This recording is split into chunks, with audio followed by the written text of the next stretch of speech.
heat transfer, conduction. Good morning, class. Good morning, teacher. Oh, thank you. So, Mr. Mendoza, why are you late? Ma'am, because I don't know. Okay, please be punctual next time, okay?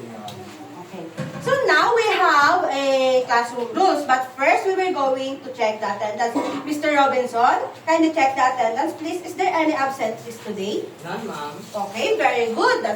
So we have a classroom rules. Kindly read the number 1. Be respectful. Raise your hands waiting to be called on before speaking. Be attentive, listening to directions and others who are speaking. The last one. Work quietly. So that's our classroom rules. So now, kindly read the objectives, class. Kindly read the objectives. Describe and give examples of conduction as a heat method of heat transfer. Define heat energy and explain how conduction occurs in everyday life. Yes, that's very good. And the last one is, Describe how heat flows in solid material. now we were going to have a game. This game titled as Raise Your Flag. So, lahat na ba ay mayroong ng flag? Yes, Kindly raise the flag. Here, ma'am. So, the green flag is referring to a cold object and the red flag is referring to a hot object. Okay, class, do you all understand? Yes, Okay, so let's have an example. Kindly read. Snowman. Snowman. Is it red flag or green flag? Green flag. Very good. How about this one? Can you read?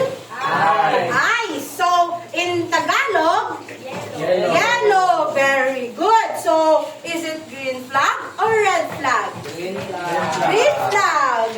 Is it correct? Very good. Is it green flag? How about this one? Can you read that? Snow. So, is it red flag or green flag? Green flag. Green flag. Are you? Very good. Green flag. How about this one? Can you read that? Boiling water. Boiling water in Tagalog. Mainit na tubig. Kumukulong tubig. But very good, class. So, is it green flag or red flag? Red flag. Red flag. Very good. You are all doing great. How about this one? Can you read that? Freezer. Freezer. Is it green flag or red flag? Green flag. Green flag. Very good. How about this one? Can you read that? Sun. Is it red flag or green flag? Red flag. Very good. You are all very good.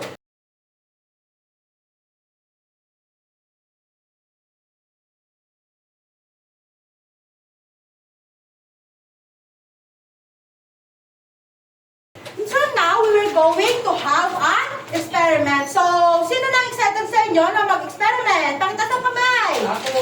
Very good. So now, Mr. Robinson and Mr. Weimer, kindly assist me. Please.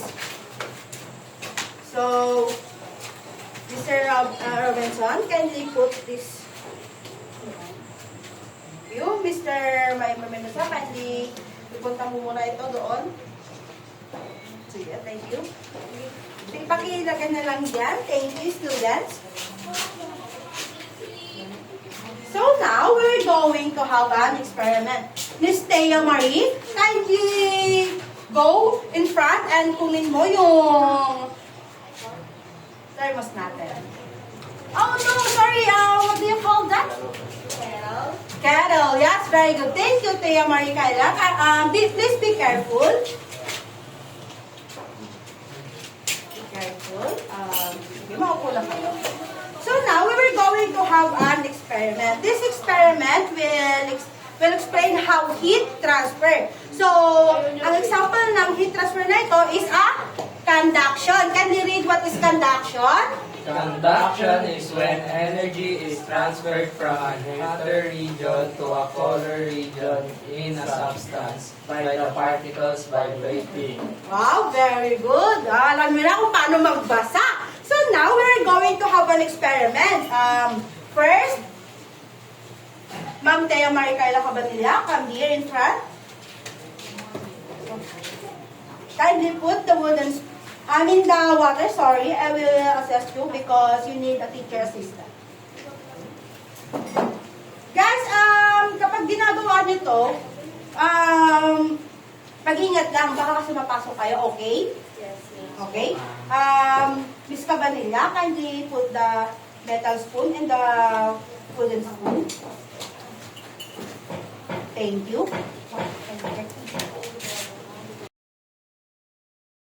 So, everyone, kindly go in front and touch the handle. Only the handle of the spoon, okay? So, be careful because it is really hot. Okay? What do you think? Anong mas mainit? The metal. The The metal spoon, okay? Kindly sit down. So, is there any question? Okay, Miss Thea? Bakit po mas mainit yung metal spoon kaysa sa wooden spoon? Bakit kaya, good question, bakit kaya mas mainit ang metal spoon kaysa sa wooden spoon? It is because metal spoon is a good conductor of heat. So, pakibasa nga kung ano ang conductors. Conductors are materials which transfer energy easily from a hotter region to a colder region. Metals are good conductors. Yes, very good.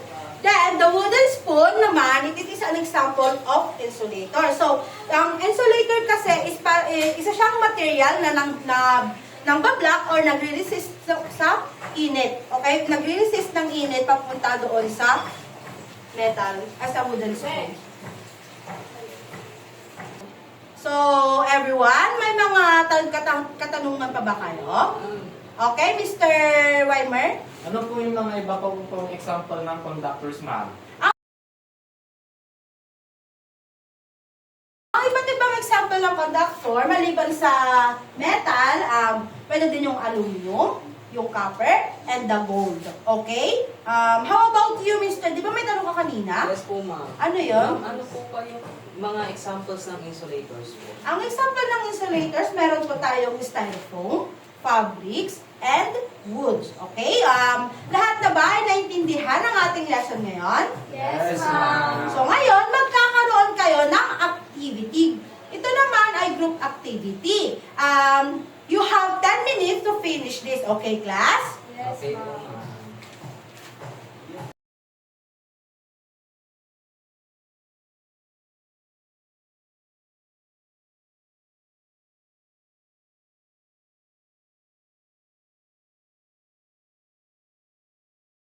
So, 10 minutes exact.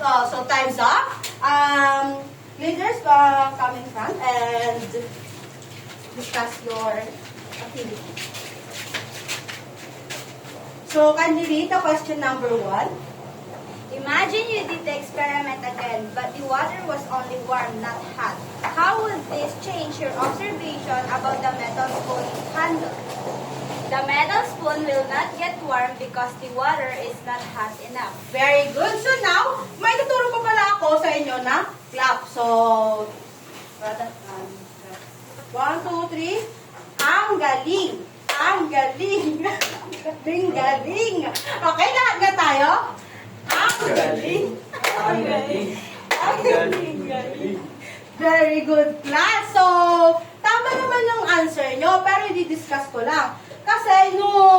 Kasi kapag warm, kulang yung energy niya. So, ngayon yung energy ng tubig, hindi napapasa doon sa metal spoon. Kasi alam nyo everyone na ang conduction is mas maganda kapag solid yung isang bagay. Kasi yung solid na bagay, yung mga small particles niya is tightly packed. So now, if yung energy ng tubig ay napupunta doon sa metal, nagbabump yung mga small particles. Pero, dahil nga sa hindi siya hot at warm lang yung ginamit, hindi natatransfer yung energy ng tubig. Very good. So, can you read the number? Wait lang. Mr. Robinson, can you read the number 2 questions? What method of heat transfer is it? Explain your answer. What? Ano ang sagot nyo? It is a conduction because the heat transferred through direct contact. Paano nyo nalaman na conduction nga ito? Ma'am, kasi po hinawakan po namin yung handle ng metal. Wow, very good naman kayong lahat. Bigyan niyo natin ng ang galing clap ang mga sarili nyo. Ang galing! Ang galing! Ang galing! Galing! So, you will now sit. And very good. You are all doing great. So now, magkakaroon tayo ng activity. Pero lahat ba ay naintindihan? Yes, Yes, ma'am. Yes, ma'am. Very good. So,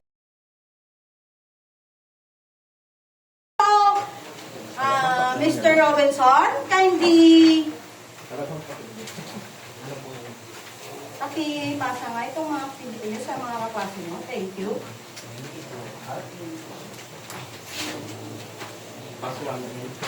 So, you have 5 minutes to answer that. Okay, class? If you need the help, kindly read the number 2, classroom number 2, kindly read that. Raise your hand waiting to be called on before speaking. If you need help, kindly raise your hand. Okay, class? Yes, Yes, ma'am. ma'am.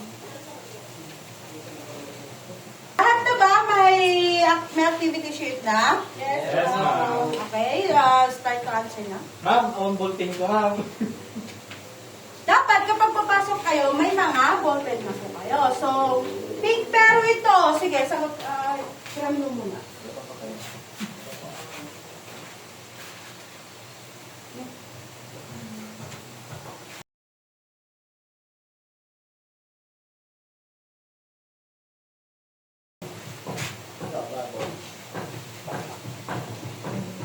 Grade. B. Rhea. Tapos na ba ang lahat? Yes, ma'am. Oh. Huwag muna kayong maingay kasi may nagsasagot pa. Okay, class? Yes, ma'am. Miss Thea, can you read the number 4 classroom room? Work quietly. Okay. Work quietly. Mr. Weimer, ba't kumukopya ka? Ang wala naman, sir. Tapos ka na, you sure? Yes, ma'am.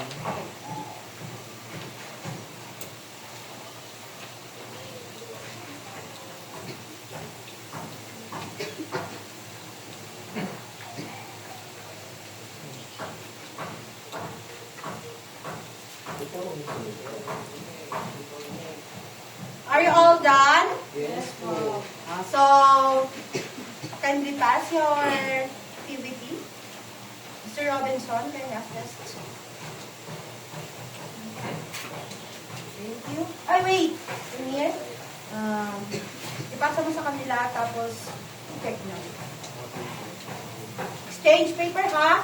Huwag niyong i-detect yung mga papel nyo, okay? Class, they are all understand? Yes, ma'am. So, number 1. Can you read the number 1? Wooden Wooden spoon. spoon. Is it conductor or insulator? Insulator. Very good. How about the number 2? Can you read the number 2?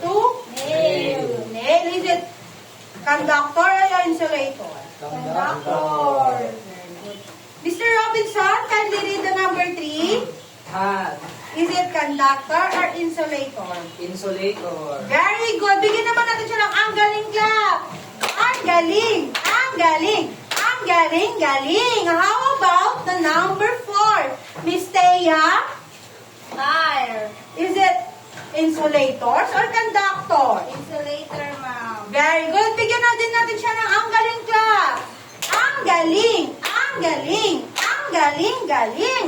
How about the number 5? Mr. Mendoza? Ma'am, contractor. Kahit read mo na, anak. Ma'am, toy. Coin, very good. Is it an example of conductor? Bigyan naman natin siya ng ang galing clap.